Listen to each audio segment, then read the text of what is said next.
दोस्तों नमस्कार। VK knowledge electrical में आप सभी का स्वागत है। साथियों, यूपीपीसीएल TG2 एग्ज़ाम 2021 की ऑफिशियल आंसर की अपलोड हो चुकी है। आज की इस वीडियो में हम उसके डाउट और ऑब्जेक्शन वाले क्वेश्चंस पर बात करेंगे। दोस्तों लगभग 10 से 15 क्वेश्चंस का डाउट तो मैं पहले वीडियो में कंप्लीट करवा चुका हूँ, तो वो क्वेश्चन जिनमें डाउट थे अब इस वीडियो में नहीं लेंगे। बचे हुए क्वेश्चंस जिनमें डाउट और लग रहा है हमें, वो इस वीडियो में आपको देखने को मिलेंगे। दोनों वीडियो आपको देखने पड़ेंगे। जिन जिन क्वेश्चन में डाउट है आप उसमें ऑब्जेक्शन कर सकते हैं। ऑब्जेक्शन कैसे लगाएंगे इस पर एक अलग से वीडियो मैं आपको जल्द ही दे दूंगा। दोस्तों इस वीडियो में जो हमने क्वेश्चन उठाए हैं वो किस शिफ्ट का है और किस पेपर का है ये तो कंफर्म नहीं होगा, लेकिन आप अपना पेपर चेक करें। 150 में से यदि वो क्वेश्चन आपको टेक्निकल में देखने को मिलता है तो आप उस क्वेश्चन को ऑब्जेक्ट कर सकते हैं, या आपको उसमें डाउट है तो वो भी मैं आपको इसमें क्लियर करवाने वाला हूँ। तो लास्ट तक वीडियो को ज़रूर देखना। निवेदन रहेगा इस वीडियो को लाइक ज़रूर करना, अपने दोस्तों को भी आगे फॉरवर्ड ज़रूर करना ताकि वो भी इस डाउट वाले क्वेश्चंस को देख सकें। साथियों, हमारे चैनल पर नए हो तो चैनल को सब्सक्राइब ज़रूर करना। दोस्तों आप ही के द्वारा सेंड किए गए ये क्वेश्चन है और मुझे भी लगा कि ये कुछ एक डाउट आपके क्लियर करने चाहिए, क्योंकि ज़्यादा भेजा गए थे क्वेश्चन वो, और कुछ है जिनमें एक्चुअल में भी ऑब्जेक्शन है। जैसे ये सवाल आपकी स्क्रीन पर कि N1 ट्रांसफार्मर में टर्न है तो प्राइमरी कुंडली में प्रेरित जो औसत EMF है उसका मान कितना होगा। अब आपका ध्यान जो है ना वो इस शब्द पे गया ही नहीं दोस्तों। सभी के सभी जो है ना इसमें डी ऑप्शन की तरफ भाग रहे हैं, जबकि इसमें ये बिल्कुल सही उत्तर है। पहली बात ध्यान से समझें कि इसमें ऑब्जेक्शन नहीं करना है। ये क्वेश्चन बिल्कुल उन्होंने सही दिया है भाई। जो डी ऑप्शन है दोस्तों वो RMS मान का फॉर्मूला है, और यहाँ पर आप देखो मैं इसको हाईलाइट कर रहा हूँ आपके सामने। औसत EMF पूछ रहा है वो, तो एवरेज EMF जो होती है वो 4×5FN ही है। 4.44 तब आता है जब हम औसत मान को फॉर्म फैक्टर से मल्टीप्लाई करते हैं, और ये RMS मान कहलाता है। यानी RMS मान का फॉर्मूला होता ना तब आप लोगों को डी करना था। अब ये बिल्कुल सही है, कोई ऑब्जेक्शन ना करें और कोई कन्फ्यूजन ना रखें। बाकी जब भी पेपर सोल्व करवाऊंगा उस समय आपको इसकी डिटेल से और भी व्याख्या करवा दूंगा। ठीक है, आगे देखिए सवाल पूछा। हाँ ये बिल्कुल ऑब्जेक्शन वाला मुझे लगता है, इसमें ऑब्जेक्शन आप करें। सवाल पूछा है कि वोल्टेज ग्रेडिंग के आधार पर 650 वोल्ट से लेकर 33,000 तक की वोल्टेज को किस में लेंगे। तो भाई ये हाई वोल्टेज में लेते हैं, हम इसको मीडियम में नहीं लेते। 0 से लेकर 250 वोल्ट तक को हम लो वोल्टेज में लेते हैं। 251 से लेकर 650 तक को हम मीडियम वोल्टेज में लेते हैं। 650 से ऊपर यानी 651 हो गया, इससे ऊपर लेकर के लगभग 22,000 तक को हम क्या करते हैं, हाई वोल्टेज में ही लेते हैं। तो यहाँ 33 दिया है तो 33 भी हाई में ही आएगा। एक्स्ट्रा हाई में 33 को नहीं लेकर जाएंगे, एक्स्ट्रा हाई में आएगा 132, 400, 220 kV। तो ये बिल्कुल आप इसमें ऑब्जेक्ट करें, इसका डी उत्तर होना चाहिए था, मीडियम वोल्टेज नहीं हो सकता। ठीक है, इसमें ऑब्जेक्शन आप कर सकते हो, कोई दिक्कत नहीं आएगी। और आगे देखिए दोस्तों, एक ये है, इसके सवाल मेरे समझ में नहीं आया क्यों, ऐसा क्यों पूछा है। ये सवाल कह रहा है कि जब वायरिंग करते हैं तो आपको किस पैरामीटर पर ध्यान नहीं देना चाहिए, और ये इसका डी उत्तर मान रहा है कि किसी भी गेज का अर्थ तार उपयोग करें। क्यों भाई, हमें तो ये बार बार आपने बोला है कि घरेलू मामले में अर्थिंग जो तार GI का हो तो उसका साइज 14 SWG से कम नहीं होना चाहिए, बताया कि नहीं अपने को।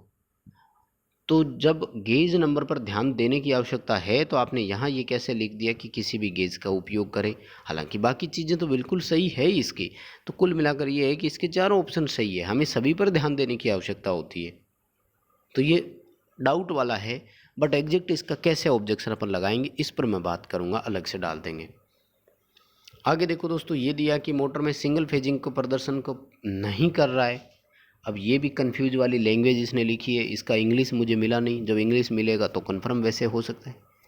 3 फेज इंडक्शन मोटर में एकल कला प्रभाव, एकल कला का मतलब है कोई एक फेज उड़ गया, 2 फेज मोटर को लगातार मिल रहे थे। ठीक है, तो भाई इस समय ये इसने लिखा है कि मोटर ताप को बढ़ा नहीं सकता, जबकि मोटर तो बहुत गर्म होती है। सिंगल फेजिंग के दौरान मोटर गर्म होती है, इवन मोटर की वाइंडिंग जल भी जाती है कई बार। तो अगर टाइम पे ओवरलोड रिले नहीं आता है, फ्यूज नहीं उड़ते हैं ना, तो मोटर जल जाती है। ये प्रैक्टिकली हुआ है हमारे साथ कई बार। तो ताप को सिंगल फेजिंग से ताप मोटर का नहीं बढ़ता, इसने ऐसा लिखा है। जबकि एक्चुअल में सिंगल फेजिंग से टेम्परेचर बढ़ता है, मोटर बहुत गर्म होती है। मोटर चालू स्थिति से चलती रहेगी, ये तो है, मोटर रनिंग में रहती है, लगातार चलती है, तो ओवर करंट लेकर चलती है अगर नो लोड पे हो तब। तो इसका बी ऑप्शन भी है, बिल्कुल मोटर टेम्परेचर को बढ़ा सकती है, जबकि इसने लिखा है कि नहीं बढ़ा सकती है। तो ऑब्जेक्शन आप इसमें कर सकते हैं। और ये है दोस्तों, तो इसमें कोई कन्फ्यूजन नहीं रखना है, इसमें कोई डाउट नहीं है, कहीं भी किसी तरह का डाउट नहीं है। क्योंकि देखो ध्यान से कि 3 फेज पावर और लाइट लोड के लिए केबल यूज करना है। देखो लाइट लोड जब आ गया ना, 3 फेज पावर के साथ लाइट का लोड जब भी आता है साथियों, तो ये अनबैलेंस लोड कहलाता है। और असंतुलित भार के लिए 3 फेज और 4 वायर ही काम में लेना है। अब यहाँ पर 3.5 कोर क्यों नहीं लेंगे, क्योंकि इसमें न्यूट्रल वाली जो ये बैलेंस लोड के लिए होती है, समझ रहे। 3.5 कोर जो होती है ये बैलेंस लोड के लिए होती है, जहाँ न्यूट्रल में कोई करंट नहीं चले। लेकिन बाय द वे अगर न्यूट्रल में थोड़ी बहुत करंट या लीकेज करंट आ भी जाता है तो वो न्यूट्रल उस सेंस में वर्क कर जाता है, इसके लिए लिया था। बाकी 3.5 कोर का केबल का मतलब है कि जो न्यूट्रल के लिए ले रहे हैं ना, वो ज़रूरी नहीं है, जो उसकी आवश्यकता नहीं है। लेकिन यहाँ तो लाइट लोड है, तो न्यूट्रल भी वैसा ही चाहिए जैसा फेज वाला साइज है, इसलिए इसमें 4 कोर ही आएगा। आप कोई ऑब्जेक्ट इसमें ना करें। और आगे देखो दोस्तों, ये है एक बैटरी वाला, तो इसमें भी ठीक है। हालांकि थ्योरेटिकल जब अपन पढ़ते हैं तो बुक में इन विधियों का नाम नहीं दिया था। ये कह रहे हैं कि बैटरी को चार्ज रखने के लिए किन किन विधियों का उपयोग करते हैं। तो नियत वोल्टेज और नियत धारा विधि, ये तो हम पढ़ते ही है। लेकिन एक इसने मेथड दिया है कि नियत वोल्टेज नियत धारा, यानी करंट और वोल्टेज दोनों को कांस्टेंट रखते हैं। देखो नियत वोल्टेज में क्या होता है कि वोल्टेज कांस्टेंट रहती है और धारा चेंज होती है। नियत धारा में क्या होता है कि धारा कांस्टेंट रहती है और वोल्टेज चेंज होती है। जबकि एक ऐसा मेथड है जिसमें करंट वोल्टेज दोनों कांस्टेंट रहती है। एग्जाम्पल के तौर पे हम इसमें मोबाइल चार्जिंग को ले सकते हैं, तो इसमें ना करंट बदलता है ना वोल्टेज चेंज होती है। तो इसलिए क्या इसने तीनों मेथड को सही माना है और ये सही उत्तर है। ऑब्जेक्शन आप इसमें ना करें, सही रहेगा, कहीं ऑब्जेक्शन करने की जरूरत नहीं। हाँ, इस क्वेश्चन में ऑब्जेक्शन करें भाई, ये बहुत बड़ा ऑब्जेक्शन वाला क्वेश्चन है, मुझे पूरा ऑब्जेक्शन है इस क्वेश्चन से। इन्होंने लिखा है कि किस मोटर में कम रख रखाव की आवश्यकता है। देखो सबसे कम रख रखाव की बात यदि मैं करूं तो इसमें इंडक्शन मोटर करेंगे, ए ऑप्शन आना चाहिए। हालांकि डिटेल से इन्होंने नहीं दिया पूरा, केज मोटर होना चाहिए था।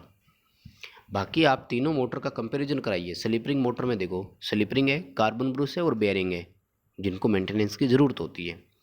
डीसी सीरीज मोटर में आप देखो, कम्यूटेटर है, कार्बन ब्रश है और बेयरिंग है। सिंक्रोनस मोटर में आप देखिए, सिंक्रोनस मोटर में भी तो हम रोटर को डीसी देते हैं ना, तो सिंक्रोनस मोटर में भी सेम सिचुएशन आपको देखने को मिलेगी। बेयरिंग है, कार्बन ब्रश है, स्लिप रिंग है।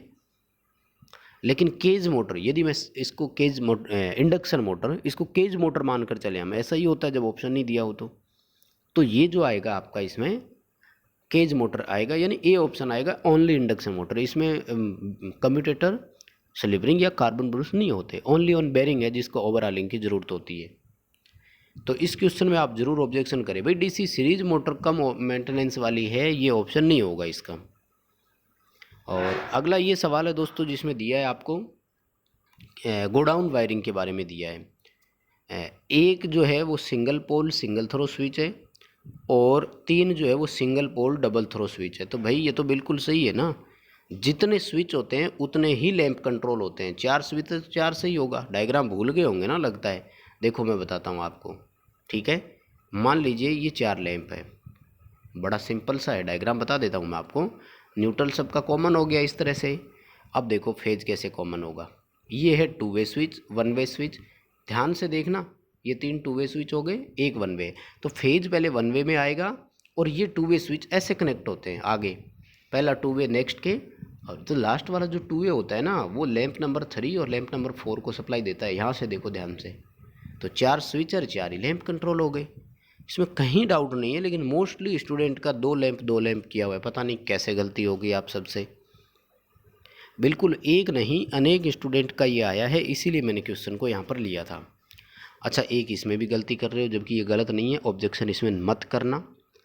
ये कह रहा है कि संतुलित या असंतुलित भार में शक्ति मापन करना है। अब आप लोगों का ध्यान मेरे हिसाब से सिर्फ इतनी बात पर गया था कि लोड बैलेंस और अनबैलेंस दोनों हैं। यहाँ तो आपने ध्यान दिया ही नहीं, सिंगल फेज। भाई जब फेज एक है तो 2 वाट मीटर आप कैसे जोड़ोगे? समझ रहे हैं ना।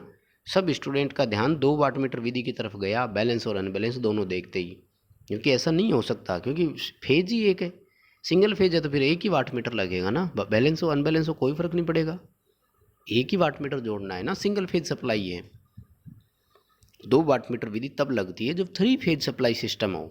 2 वाटमीटर में दोनों की जो सीसी होती है वो 2 अलग अलग फेजों पर जुड़ती है, हमारे पास तो फेज ही एक है, हम कैसे कनेक्ट करेंगे उसको। तो इसमें आपको ऑब्जेक्शन करने की ज़रूरत नहीं है। और एक ये है भाई, इसमें ऑब्जेक्शन कर देना, ये ऑब्जेक्शन वाला है। स्टार में 3 फेज मोटर 15 एम्पियर की लाइन करंट लेती है तो डेल्टा में इसका करंट 45 एम्पियर आएगा भाई। सी उत्तर आएगा इसका, बिल्कुल मैं इसमें सहमत नहीं हूँ। इसने इसका 15 उत्तर ही मान लिया सेम टू सेम, तो ये गलत है। इसका 45 एम्पियर आएगा, आप इसमें ऑब्जेक्शन कर सकते हैं। बस दोस्तों इतने मिले थे मुझे आज के लिए क्वेश्चन, तो बस ऑब्जेक्शन वाले बहुत है, मोस्टली इतने ही क्वेश्चन थे। अब ऑब्जेक्शन कैसे लगाए इस पर वीडियो डाल देंगे और संभावित कट ऑफ पर एक वीडियो जल्दी आपको दे देंगे। इस वीडियो को लाइक ज़रूर करना।